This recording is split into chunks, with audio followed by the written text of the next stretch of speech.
Përshëndetje. Unë kisha filluar konferencën, e di që disa prej kolegëve janë në rrugë duke u bashkangjitur në konferencën e sotme. Mirë po për hir të respektimit të kohës së juaj që keni ardhur me kohë dhe më herë disa, ne po e fillojmë konferencën. Të nderuar përfaqësues të institucioneve, të organizatave ndërkombëtare dhe kombëtare të Kosovës, përfaqësues të institucioneve të vendit, të dashur student, kolega shoqëria civile dhe përfaqësues të mediave. Mirë se erdhët dhe faleminderit që jeni sot me neve në konferencën ku do të lansojmë apo prezantojmë të gjeturat e indeksit të pjesëmarrjes të rinjve dhe do të diskutojmë mbi rolin e të rinjve në zhvillimin ekonomik dhe social të vendit tonë. Është pak kënaqësi e veçantë me ju pa të gjithëve sot bashkë dhe i dim që agjenda është mjaft e ngjeshur, andaj sot besojmë që pjesëmarrja juaj do të pasurojë diskutimin tonë për një vullnet përbashkët për të avancuar agjendën e juaj përpara dhe të shohim se cilat janë synimet e të rinjve në këtë drejtim. Gjatë kësaj periudhe që po raportojmë për të dhënat e vitit 2024, D4D ka udhëhequr një proces mjaft të rëndësishëm për Kosovën, gjithashtu duke vendosur Kosovën në partën rajonale të marrjes së pjesëmarrjes të rinjve në indeksin e pjesëmarrjes. Kjo nuk ka qenë vetëm një ushtrim që neve na ka ndihmuar për me mësuar dhe me kaluar për krejt procesin, mirë po është një përpjekje për me kriju një bazë të qëndrueshme të dhënave. Besoj që edhe ju student e dini mjaft mirë që është mjaft sfiduese në vendin tonë që të kemi të dhëna në kohë reale për të realizuar volumtimet tona. Andaj këto të dhëna fatmirësisht i kemi marrë në bashkëpunim me institucionet të cilat do t'i përmendi, që janë Agjencia e Statistikave të Kosovës, Ministria e Financave dhe Transfereve, Ministria e Rinisë dhe Sportit dhe shumë institucione tjera të cilat kanë qenë mjaft të hapura dhe bashkëpunuese për të na dhënë këto të dhëna të indeksit dhe duke na ndihmuar që ndajmë dhe në bazë të moshës, gjinisë apo vendbanimit në këtë drejtim. Për të realizuar sa më mirë volumtimin, gjithashtu kemi organizuar edhe takime validuese me profesor dhe ekspert të ndryshëm në këtë drejtim. Andaj është hera e dytë që Kosova vendoset pjesë e indeksit të pjesëmarrjes të rinjve, ku nga 25 indikatorë, të cilët janë indikatorë rajonal dhe bëhet një marrëdhënie gjithëpërgjithshme e këtyre të dhënave, kemi arritur që Kosovë t'i mbledhë 21 indikatorë që janë të dhëna mjaft solide në këtë drejtim dhe na tregojnë shumë mirë se cilat janë sfidat e të rinjve për të orientuar në politika publike dhe si të jenë mjaft të informuar në këtë drejtim. Paralelisht kësaj kemi punuar dhe kontribuar edhe në volumtimin rajonal të rinjve në këtë drejtim, që të kemi të dhëna të krahasueshme. Pra, përveç që kemi mbledhur të dhënat për veti që të dijmë ministria hartojmë politikat publike, kemi mbledhur të dhënat që të krahasojmë dhe në cilin vend qëndrojmë edhe me rajonin në këtë drejtim. Andaj, kjo ka kontribuar mjaft shumë në transparencën, krahasueshmërinë, edhe tregon mjaft mirë bashkëpunimin rajonal gjithashtu të organizatave, mirë po edhe të rinjve në këtë drejtim. It is a pleasure to be here today to reflect on an issue that is central to Europe's future, that is youth participation. Across the continent, efforts to empower young people are guided by the EU Youth Strategy of 2019-2027, which promotes engagement, connection, and empowerment within the European Union and in partners regions. This is especially relevant in Kosovo, home to one of the youngest population in Europe. This demographic reality holds great promises, yet it also highlights the barriers that still limit many young people's ability to take part fully in society. Recent findings from the Youth Participation Index highlight a mixed picture. While some progress has been made, participation remains uneven. Young people are still underrepresented in political life and often face obstacles accessing quality education and employment. Combined with the persistent risk of poverty, this factor significantly constrains their ability to engage and contribute. Economic exclusion is a major part of this reality. High level of youth unemployment and the number of those not in employment, education and training continue to narrow the pathway available to young people. Social inequality further shape access to opportunities, particularly for those from disadvantaged backgrounds, making inclusive access to education, resources and networks essential. In Kosovo, the index currently captures political and economic participation, while also pointing to the need for stronger data and social engagement. Strengthening these data systems will be key to developing more comprehensive and effective policies. In response to these challenges, the European Union has been working to expand opportunity to young people by supporting skill development, improving access to education, and fostering clearer transition into the labor market. The Youth Guarantee, for instance, helps ensure that young people receive a quality offer of employment, continued education, apprenticeship and traineeship after becoming unemployed or leaving education. Erasmus Plus, another initiative, opens doors to education, training and mobility, allowing young people to gain skills, experience and intercultural understanding across Europe. Alongside these initiatives, other EU-funded programs in Kosovo support civil society, youth work and civil engagement, strengthening both individual opportunities and institutional capacity. Kam derin dhe kënaqësinë t'ju drejtohem në emër të Ministrit të Sportit dhe Rinisë Blerim Gashani në hapjen e kësaj konference të rëndësishme për prezentimin e indeksit të pjesëmarrjes së të rinjve. Dëshiroj fillimisht t'ju shpreh vlerësimin ton të sinqert për organizatën Demokracia për Zhvillim, për angazhimin e vazhdueshëm për profesionalizimin dhe hartimin dhe publikimin për të dytin vit radhazi të këtij indeksi të rëndësishëm.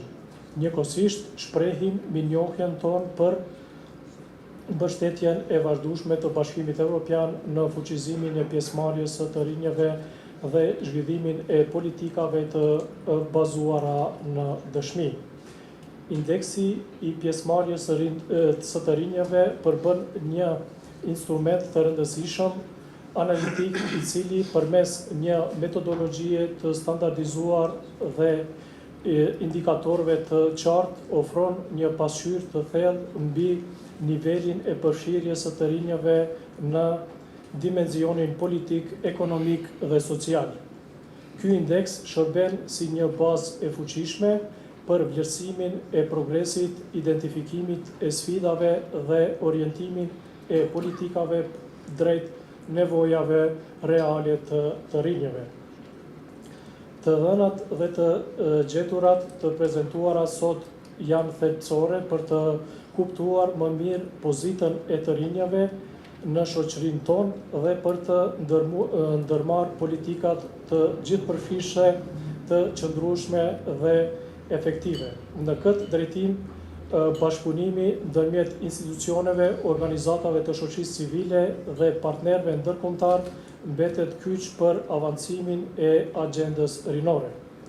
Ministria e Sportit dhe Rinisë mbetet e përkushtuar për të fuqizuar rolin e të rinjve si aktor aktiv në procesin e vendimarrjes dhe zhvillimeve. Ne synojmë të krijojmë më shumë hapësira për pjesëmarrjen komplot duke e mbështetur në të dhëna të besueshme dhe analiza mirëfillta të si ky indeks që është sot. Kosovës na është premtuar që prej vitit 2025 edhe përqindja e të rinjve që jetojnë në varfëri do të fillon të hyjnë në sistem, të cilin nuk e kanë pasur. Tash edhe pse përkundër në terren është punuar dhe janë mbledhur të dhënat mirë, po nuk është që ekzistojnë, por 2025 na është premtuar. Në rast se ndodhin që të dhënat na përcjellën në këtë vit, atë besoj që ne do të arrijmë në vitin 2025 të kemi 24 indikatorë nga 25. Një problem të madh të cilin kemi jo vetëm ne, por përgjithësi shtetet, është edhe pjesa e edukimit jo formal, e cila dhe në vitin kaluar ka qenë problem edhe për Maqedoninë, edhe për Bosnjën, mirë, po këtë vit kemi mbetur vetëm ne të cilët nuk e kemi si të dhënë, ku ne kemi kontaktuar Ministrinë e Arsimit, kemi kontaktuar Agjencionin e Statistikave dhe kemi kërkuar që të fillojë edhe kjo të zhvillohet si një indikator ose e dhënë në institucionet tona. Tash, po kalojmë tek vënat, ose sipas raportit të EU-s në mbledhjen e të vënave, kjo është pak a shumë pasqyra se si janë rankuar apo se si janë vlerësuar institucionet për aspektin të vënave dhe çështjet të vënave. Pra e shohim që Kosova është ende në një fazë e cila duhet të përmirësohet. Bosnia është një pjesë ku qëndron më keq në krahasim me neve, por besoj që me të vënat dhe të pjesën që është duke punu tani në Agjencionin e Statistikave mund të përmirësohet dhe besoj që shumë shpejt duhemi me dalë në pjesën e ku jemi pak më të moderuar në aspektin e të dhënave dhe çështjes në to. Kjo është rezultati. Pra, siç shihet, edhe se për Kosovën vetëm te kemi të qartë, ky indeks ndoshta do të ishte pak më i lartë në rastin se do të kishim të gjitha të dhënat. Jo që do të ndikonte shumë, por kjo është pak a shumë që ka ndiku, pra jemi afër me Bosnjën, si dy shtete cilat janë të duhe zhvillu në 2 vitet e para këtë statistike, dhe pse kjo statistik nuk ka të bëj me kur ne kemi filluar me implementu projektin, ka të bëj me politikat e vendeve, politika zhvillimore ku qëndrojnë, po kjo është gjendja për vitin 2024, pra jemi në vendin e parafundit nga gjitha shtetet anëtare të indeksit paketësisht. Nëse krahasojmë me vitin 2023, kur kemi filluar vitin e parë, e shohim që kemi një rritje të lehtë, është një rritje e lehtë, por është shumë larg përpos Bosnjës me shtetet tjera. Tani do t'ju tregoj disa të dhëna më kryesore, të cilat ka më shumë në raportin të cilin e keni, por disa prej më kryesoreve. Pra kjo është indeksi për pjesën politike. Këtu qëndrojnë diku më mirë krahasim me shtetet rajonit. A ka të bëjë ndoshta që ceka edhe më herët, një pjesë më e madhe e popullatës është në moshën 35 vjeç. Është gjithashtu edhe pjesa e deputetëve, pjesa e cila ka ndikuar shumë, sepse aty kemi qelluar me numër më të madh të deputetëve në parlament. Por të gjitha këto kanë ndikuar që ndoshta në këtë pjesë kemi pak më mirë nëse krahasojmë me disa vende tjera. Që siç ku mundeni me pa, pra përfaqësimi i të rinjve në asamble, pra në parlament, është 4%, qëndrojmë më mirë se gjitha shtetet dhe kjo ndoshta na jep një përparësi pak më të madhe në krahasim me të gjitha vendet tjera. Çka vjen është pjesa e kryetarëve të komunave. Pra, këto janë statistika gjithë rajonit, ku qëndrojmë me kryetarët që janë në moshën 30 vjeç. Ta kemi të qartë se kur folim për pjesën e statistikave, mosha e cila merret është sipas përkufizimit edhe të EU-s, po edhe të ligjeve tona edhe në rajon, pra është mosha prej 15 deri në 29 vjeç. Kjo është mosha e cila është marrë si target në këtë hulumtim. Një pjesë shumë e rëndësishme është kjo. Tërkohën e dim që po thirremi në si shoqëri digjitale që kemi shumë të ri që përdorin internet, kemi qasje gati 100% në të gjitha pjesët të territorit të internet. Po kjo tregon gjendjen se sa qeveria, presidenca, në anën tjetër pjesa lokale e shfrytëzojnë internetin për të shfrytzuar.